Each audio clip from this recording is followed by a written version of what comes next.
My name is Madison Foster, and I'm 32 years old.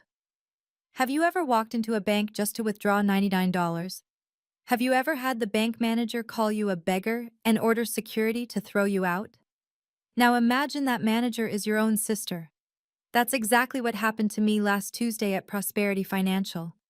My sister Victoria looked at my worn jeans and faded t-shirt, then announced to 30 customers, "We don't serve beggars here. Security, remove her." But Victoria didn't know our billionaire father had died 3 days earlier, leaving me his entire fortune. 20 minutes after she threw me out, I walked back in with lawyers carrying proof that I owned 68% of the bank, worth $2.8 billion. And this time, guess who ended up begging? If you're watching this, please subscribe and let me know where you're watching from. Here's exactly what happened. The Prosperity Financial branch downtown was absolutely packed that Tuesday morning. I counted at least 30 customers waiting in various lines, some sitting in the leather chairs near the investment desk, others standing by the teller windows. The morning sun streamed through the floor-to-ceiling windows, making everything look deceptively peaceful. Victoria was in her element. I could see her through the glass walls of the conference room, gesturing animatedly to what looked like VIP clients. Her perfectly styled blonde hair caught the light as she laughed at something one of them said. She wore her favorite navy Armani suit, the one she'd bragged cost more than my monthly rent. I'd been standing in line for 20 minutes already. The elderly man in front of me was having trouble with his hearing aid, and the teller was practically shouting his account balance.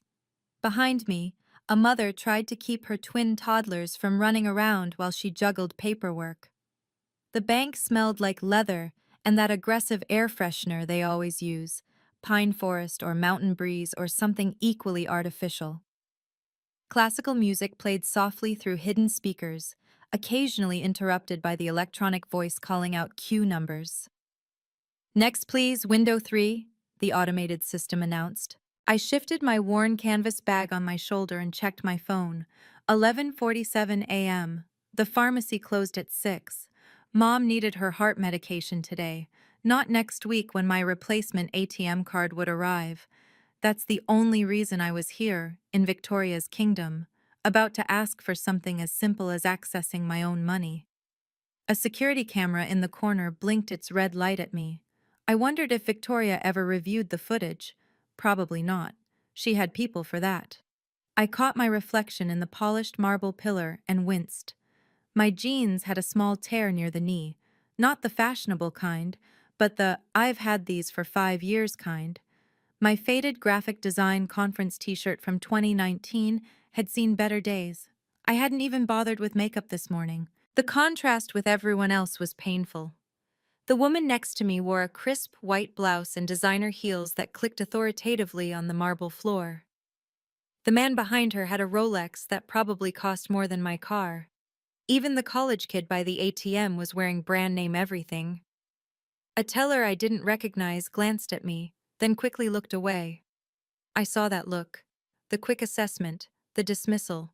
Not worth the commission. Not worth the smile. 3 days. That's all it had been since Dad's funeral. I hadn't slept properly since then, hadn't eaten much either. Everything still felt surreal.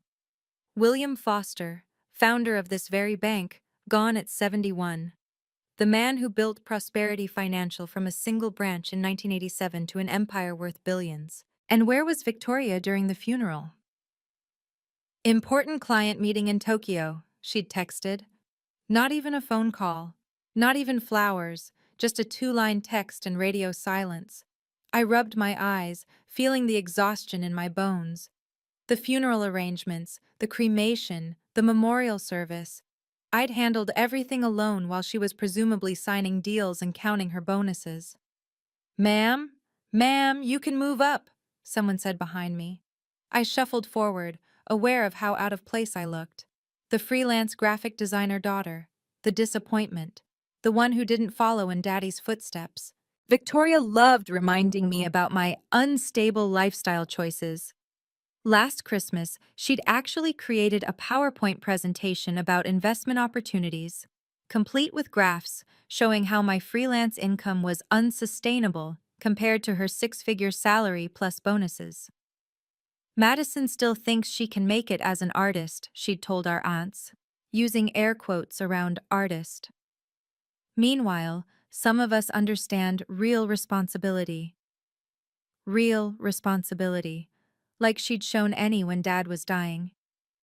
I was the one who spent 3 months driving him to chemotherapy.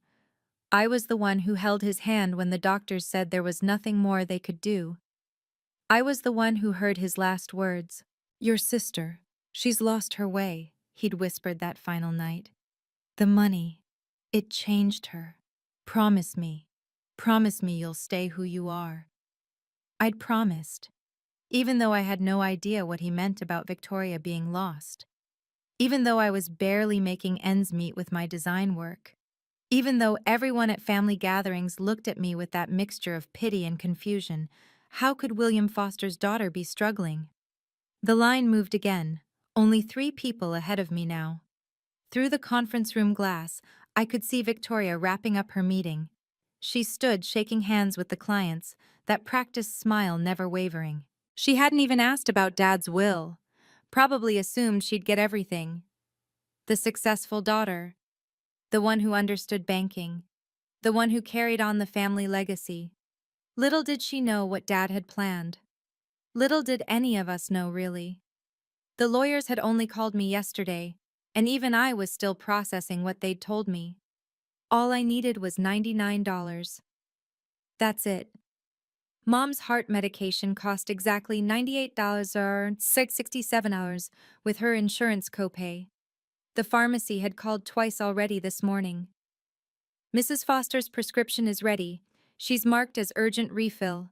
Will someone be picking it up today?" My checking account had $1,847 in it, my last freelance payment from the nonprofit rebrand project, more than enough.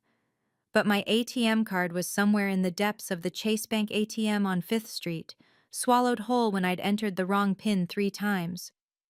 Grief does that to you, makes you forget numbers you've known for years. The replacement card would take 5 to 7 business days.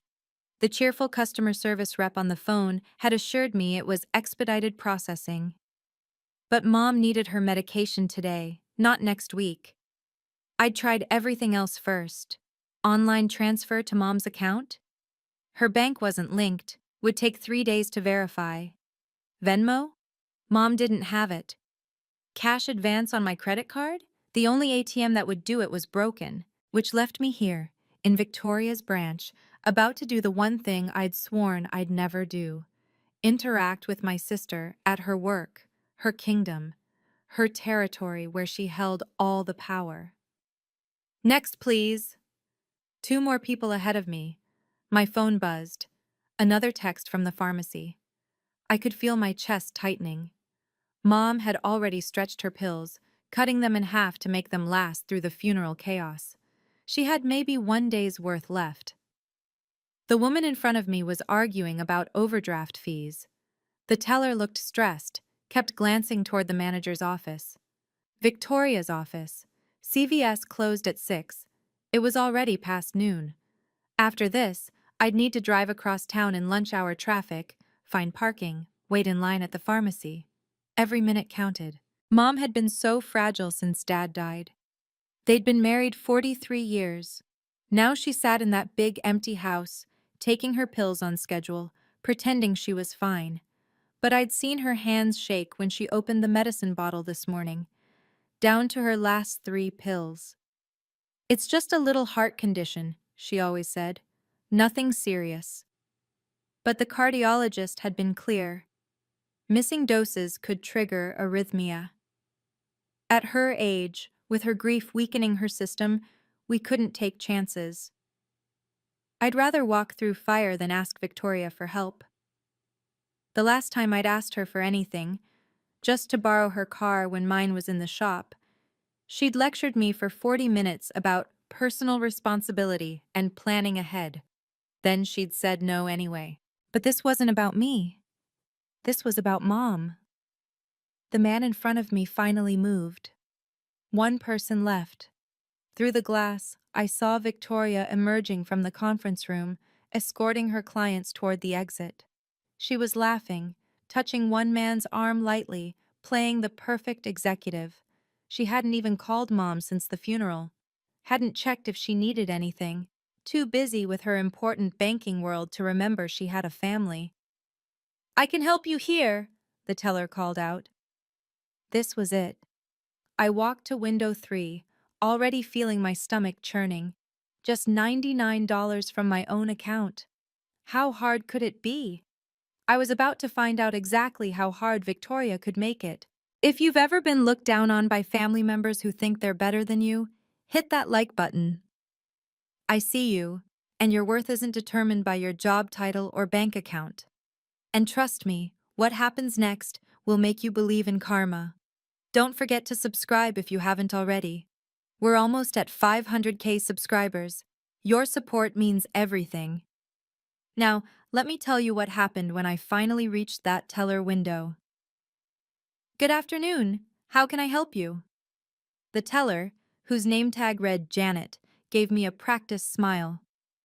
"Hi, I need to withdraw $99 from my checking." I slid my driver's license across the counter. My ATM card was captured, and I'm waiting for a replacement. Janet typed something into her computer, frowned, typed again. "I see the account, Ms. Foster, but there's a note here. Let me just—" "One moment, please." She picked up her phone, dialed an extension. My chest tightened. Why did she need to call someone? "Yes, Ms. Foster is here. The account with the notation." "Yes, ma'am." Janet hung up and gave me an apologetic look. "The branch manager will be right out." My blood turned cold. Of course. Of course Victoria had flagged my account. Of course she'd want to be notified if I ever came in. The conference room door opened. Victoria emerged, her heels clicking against the marble like a countdown. Every head in the bank turned to watch her. She had that effect on people, commanding, authoritative, intimidating. She saw me and her expression shifted from professional warmth to something else. Disgust? Disappointment? Both? "Madison," not even a hello. "What are you doing here?" "I need to make a withdrawal. My card was—" "Janet, I'll handle this personally." Victoria's voice carried across the entire floor. Several customers looked up from their phones. "Would you come with me, Madison? I just need $99 from my account. Can we just—" "Now, please." It wasn't a request. Everyone was watching. The security guard had even taken a step closer, as if I was some kind of threat. Victoria didn't lead me to her office. Instead, she stopped right there in the middle of the bank floor, where everyone could hear. "Still playing with computers instead of getting a real job?" Her voice was loud enough for the entire lobby to hear. "It's called graphic design, and I have clients." "Clients." She laughed, that sharp sound I remembered from childhood. "Is that what we're calling them now? How's that working out for you? Obviously not well if you're here begging for pocket change." My face burned. A woman at the next window was openly staring. "I'm not begging, it's my money." $99? Victoria announced it like it was the punchline to a joke. "You came to my branch for $99? Don't you have a credit card? Or did they cancel that too?" "Victoria, please. Mom needs her medication." "Mom has plenty of money. Dad left her well provided for." She examined her manicured nails. "Unless you've been taking advantage of her grief, asking her for money?" "What? No, I just need—" "You know what your problem is, Madison? You never grew up. Still living in that studio apartment, still pretending you're an artist, still expecting everyone else to solve your problems." The bank had gone completely quiet. Even the classical music seemed softer. Everyone was watching, listening, judging. "Can we please just process the withdrawal?" My voice came out smaller than I intended. "Janet, check her account again. Make sure there are no holds, no pending overdrafts. We have to be careful with these irregular requests." Then she said something unforgivable. Something that would echo in that marble lobby forever. My phone buzzed. The name on the screen made my heart skip. Robert Thornton, ESQ. Victoria noticed me checking it. "Oh, are your artist friends calling? Or wait, let me guess. Another client canceling? I let it ring one more time before answering. Hello, Mr. Thornton. Ms. Foster, I'm about 10 minutes away. Are you at the Prosperity Financial Branch as we discussed? Yes, I'm here. Excellent. We have the documents ready. The other parties are en route as well. Victoria's smile faltered for just a second. Who's Mr. Thornton? Don't tell me you're being sued. Though honestly, that would explain why you need exactly $99. I ended the call without answering her. Something in my expression must have changed because Victoria took a small step back. What kind of lawyer games are you playing, Madison? No games. I kept my voice steady. Just handling Dad's arrangements. Dad's arrangements? Her voice pitched higher. What arrangements? The will reading isn't until next month. Some things couldn't wait. Janet looked between us nervously. The security guard had moved even closer. Several customers had their phones out, not calling, just holding them in that way people do when they might start recording. What did you do? Victoria's professional mask was cracking. Madison, what did you do? I didn't do anything. Dad did. That's impossible. I would know if… She stopped herself, realizing she was about to admit something. I mean, as branch manager, I'm informed of any significant account changes involving family members. My phone buzzed again. A text this time. Pulling into parking lot, Harrison and Chen are with me. Harrison. As in CEO Harrison. Why would CEO Harrison be coming here? Victoria's voice had lost its commanding tone. I didn't answer. Let her wonder. An elderly employee, Mr. Daniels from the mortgage department, had been watching from his desk. He stood up slowly, adjusting his glasses, and walked over. Excuse me, he said quietly, looking at me with recognition dawning on his face. Aren't you William Foster's daughter, the one who designed the memorial program? Yes. Beautiful work. Your father would have been proud. He paused, studying my face more carefully. You have his eyes. He used to talk about you all the time, said you inherited his creative vision. Victoria's jaw tightened. Mr. Daniels, please return to your desk. But Mr. Daniels wasn't done. He showed me your portfolio once. The rebrand you did for the children's hospital? Brilliant. He kept the newspaper clipping in his office. He did? My voice cracked slightly. Oh yes. Had it framed and everything. Mr. Daniels glanced at Victoria. Strange. I never saw any pictures of… Well, anyway. My condolences again. He walked away, leaving a thick silence. Victoria's face had gone from red to pale. What's in Dad's will, Madison? You'll find out soon enough. Tell me now. Her professional composure was completely gone. I have a right to know. I'm the one who worked with him. I'm the one who understood his vision. I'm the one who missed his funeral. The words hung between us like a blade. Someone near the entrance said, Is that Mr. Harrison's Tesla?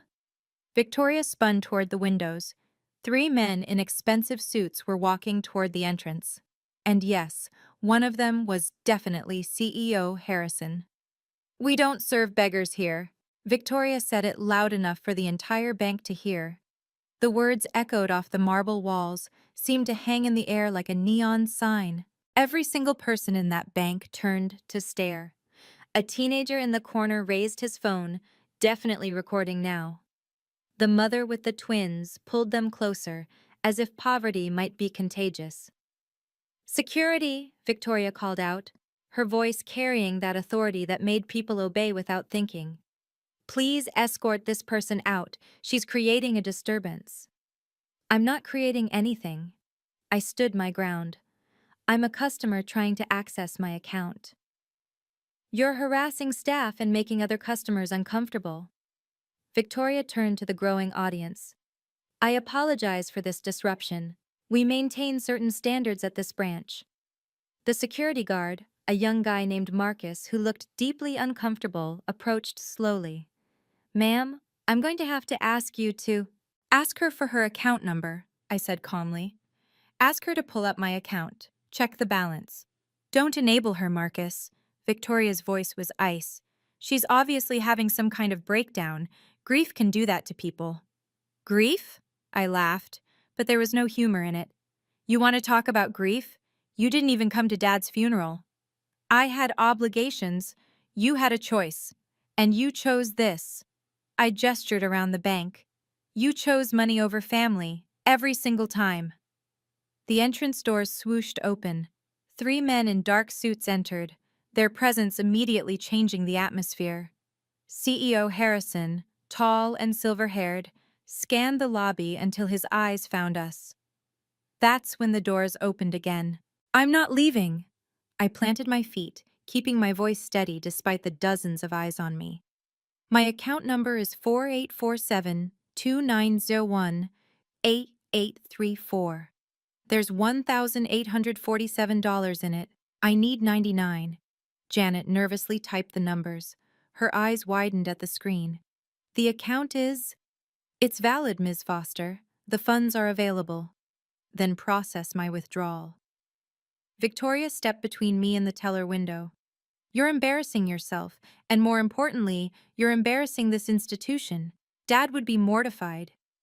Dad's not here to be mortified, is he? I met her gaze steadily. Because you were too busy to say goodbye. How dare you? Mr. Harrison, I called out, recognizing the CEO from the photos in the bank's annual report. I believe you're expecting me? Harrison's eyebrows rose. He walked over, his expensive shoes clicking against the marble. Ms. Foster? Madison Foster? Yes. Victoria's face went white. You know her? We've been in communication through Mr. Thornton's office. Harrison's tone was carefully neutral, but I caught him glancing at Victoria with something like concern. Is there a problem here? No problem, I said. Just trying to withdraw $99 from my account. But apparently that makes me a beggar who needs to be escorted out by security. The teenager with the phone moved closer, definitely getting all of this. 2 other customers had their phones out now, too. Robert Thornton entered then, carrying a leather briefcase that looked like it cost more than my car.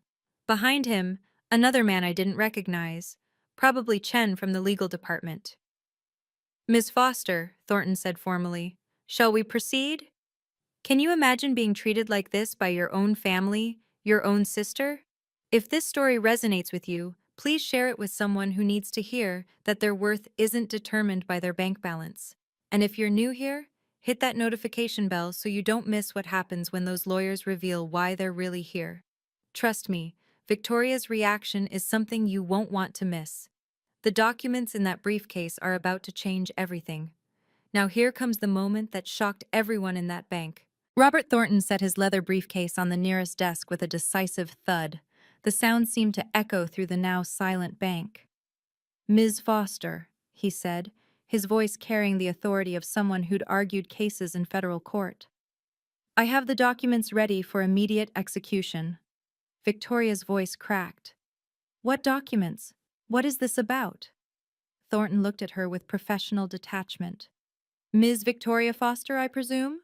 I'm Robert Thornton, senior partner at Thornton, Kravitz & Associates. We've been handling William Foster's estate. The will reading isn't until... The will was read 3 days ago, per your father's explicit instructions, immediately following his funeral. Thornton pulled out a folder embossed with gold lettering. You were notified via certified mail. I was in Tokyo. The letter was signed for at your residence by someone named Derek Chen. Your assistant, I believe? Victoria's assistant, who was standing near the coffee station, went rigid. Several employees exchanged knowing looks. As for why we're here today, Thornton continued, opening the folder, there are certain time-sensitive matters that require immediate attention. Mr. Harrison, as CEO, needs to be present for this. Harrison stepped forward. I've reviewed the preliminary documents. Everything appears to be in order. What's in order? Victoria's voice was rising. What are you talking about? Thornton pulled out a document with an official seal. The Prosperity Financial logo was clearly visible at the top. This is the certificate of ownership transfer for the majority shares of Prosperity Financial Holdings. The bank seemed to hold its breath. Effective immediately, Thornton announced. Ms. Madison Foster is the majority shareholder of Prosperity Financial. 68% of all shares, Thornton continued, his voice cutting through the shocked silence, with a current market valuation of $2.8 billion. Someone dropped a coffee cup. The crash seemed to break the spell, and suddenly everyone was talking at once. That's impossible! Victoria's face had gone from pale to gray. Dad wouldn't. William Foster was the founding shareholder, Harrison interrupted. His CEO composure intact, but clearly shaken. He maintained majority ownership even after we went public. It was unusual, but he insisted. He built this bank from nothing, I said quietly. One branch in 1987, now 43 branches across 3 states.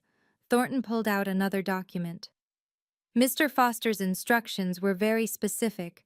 Quote, "My daughter Madison embodies the values I built this institution upon. She understands that money is a tool, not a master.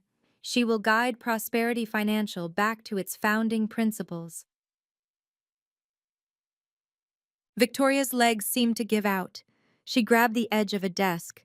"But I'm the one who worked here. I'm the one who understood banking." "You understood profit," Thornton said. "Your father's notes indicate you'd lost sight of the community first mission." The teenager with the phone whistled low. Other customers were openly gaping. Janet the teller looked like she might faint. "There's more," Harrison said reluctantly. "As majority shareholder, Ms. Madison Foster has full authority over all personnel decisions, including branch management." Victoria's eyes went wide with horror. "You can't, Madison, you can't." But that wasn't even the worst part for Victoria. Thornton was pulling out yet another document, this one with red flags all over it. Victoria's knees hit the marble floor with a sharp crack that made everyone wince. "Please," she gasped, reaching for my worn jeans, the same jeans she'd sneered at minutes ago. "Madison, please, I didn't mean it. I didn't mean any of it." The entire bank watched in stunned silence. The branch manager, the woman who'd commanded this space like a queen, was on her knees begging.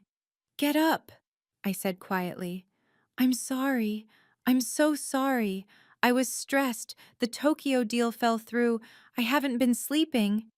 "Victoria, get up. You're making a scene. Please don't fire me. This job is everything. My mortgage, my car payments, my—" She was crying now, mascara running down her cheeks. "I'll do anything." Marcus, the security guard, looked away. Janet covered her mouth with her hand.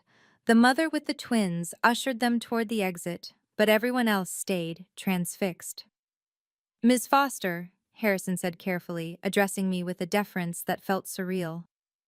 "As majority shareholder, you have the authority to make any personnel changes effective immediately." "I know." I looked down at my sister, this woman who'd tormented me for years, who'd missed our father's funeral for a deal that apparently failed anyway. "Victoria, please stand up." She struggled to her feet, her designer heels slipping on the polished floor. Her perfect suit was wrinkled, her carefully styled hair disheveled. "There's something else," Thornton said, pulling out that red flag document.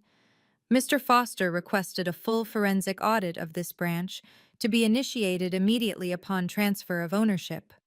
Victoria's tears stopped. Her face went from gray to white to almost green. "An audit?" she whispered. "Why would he—" "He had concerns," Thornton said simply. "Significant concerns."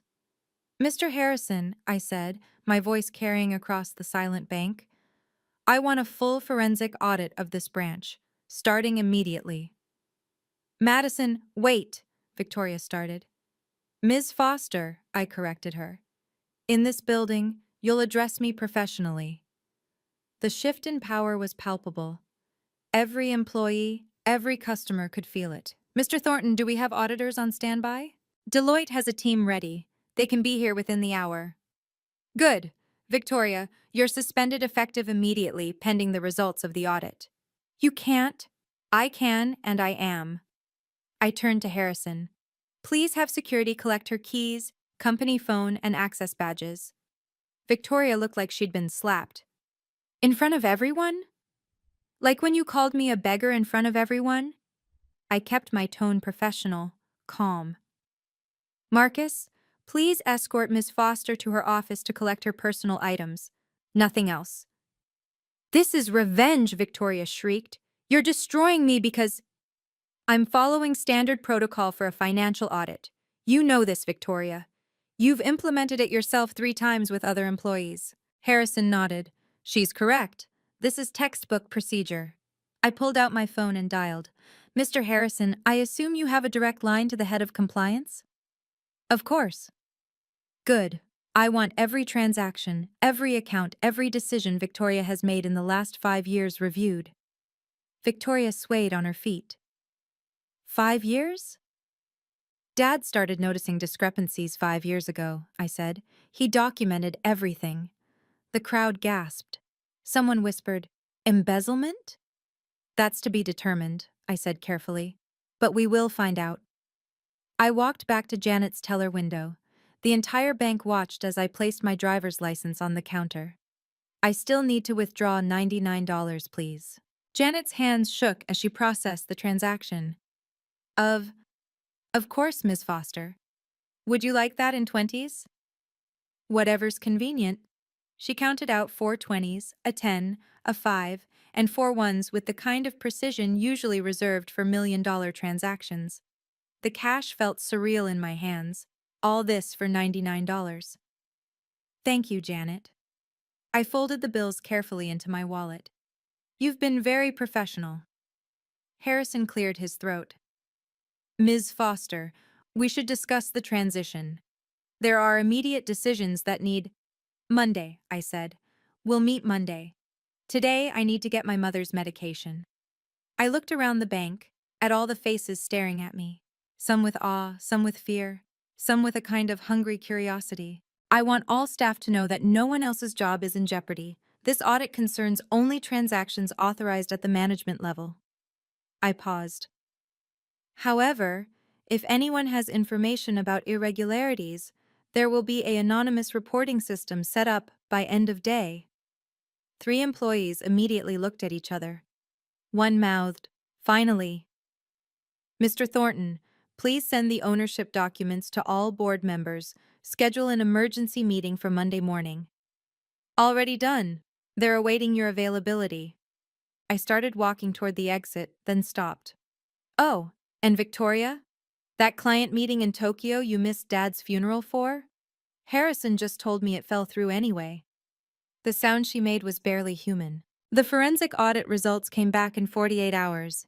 Even Deloitte seemed shocked by what they found. $3.2 million. That's how much Victoria had siphoned over 5 years through fake vendor accounts, inflated expense reports, and phantom consulting fees. The scheme was elaborate: shell companies, forged signatures, even a fake charity that existed only on paper. It's systematic fraud, the lead auditor told me in the boardroom that Thursday. Frankly, Ms. Foster, I'm amazed she wasn't caught sooner. My father knew, I said quietly. He was gathering evidence. He just ran out of time. The FBI arrived that afternoon. Victoria was arrested at her condo in front of her neighbors. The local news had a field day. Bank manager arrested for million-dollar fraud made every headline. But the investigation didn't stop with Victoria. 3 other employees were implicated. Her assistant Derek Chen, who'd been destroying mail and documents, a loan officer who'd been approving fraudulent applications, and surprisingly, the head of HR who'd been covering up complaints against Victoria for years. Your father tried to report his suspicions internally, Harrison told me later. HR buried every complaint. The branch was in chaos, but also relieved? Janet told me employees had been terrified of Victoria for years. She would threaten our jobs if we questioned anything, Janet said. We knew something was wrong, but who could we tell? She was the manager. The news spread through the banking community like wildfire.